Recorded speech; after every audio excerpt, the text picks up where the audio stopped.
Right, Phil, on the screen is a picture of your most recent lunchbox. Apparently you've got to tell us a few things about that first. Feel passionate about it, feel possessive about it.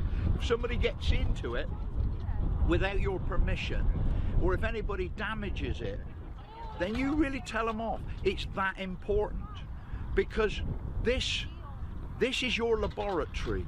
And what do you do if you go into a laboratory? It's clean and it's tidy. Well, is that to keep the sandwiches clean and tidy as well? Not only that they should be clean and tidy, they should be straight. They should be vertical. Vertically? What?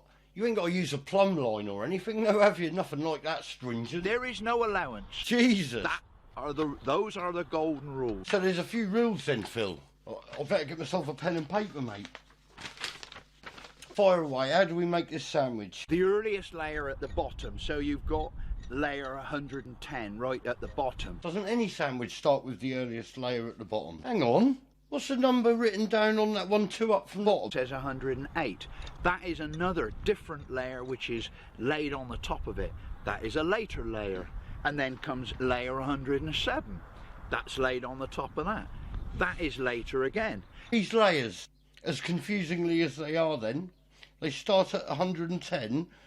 Are they all the same thickness? On the top of that we have a big layer. Oh, for fuck's sake. But by looking at all those layers, we can actually see the sequence in which they were laid down. The earliest is at the bottom and the latest is at the top. Now, the next layer, there might be a big gap. I don't think I can be bothered with all this, mate. There may be a gap. I think you've gone a bit too far with the instructions. Then you start going out wider and wider and wider. Surely there's no one who's going to be up for doing this. If anybody gets and feels as passionately about it as I do, No one's going to be up for doing all that, are they, Phil? they will do exactly what I do. Through all that. Whether they do it the way I did it, Can I at least borrow your spirit level? you've got to find your own level and Oh, cheers, mate. Thanks a lot. see it through.